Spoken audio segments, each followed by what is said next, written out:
ছাড়েন, কেউ যদি দেখে ফেলে ছাড়েন না। যদি না ছাড়ি তাহলে আরো টাইট করে ধরেন। হ্যাঁ ঠিক আছে।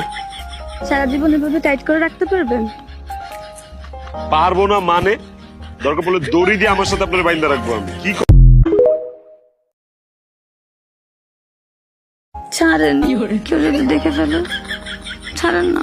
যদি না ছাড়ি তাহলে আরো টাইট করে ধরেন। হ্যাঁ ঠিক আছে। সারা জীবন এভাবে টাইট করে রাখতে পারবেন? পারবো না মানে? দরকার পড়লে দড়ি দিয়ে আমার সাথে আপনার বাইন্দা রাখবো আমি। কি ছাড়েন, কেউ যদি দেখে ফেলে ছাড়েন না। যদি না ছাড়ি তাহলে আরো টাইট করে ধরেন। হ্যাঁ ঠিক আছে। সারা জীবন এভাবে টাইট করে রাখতে পারবেন?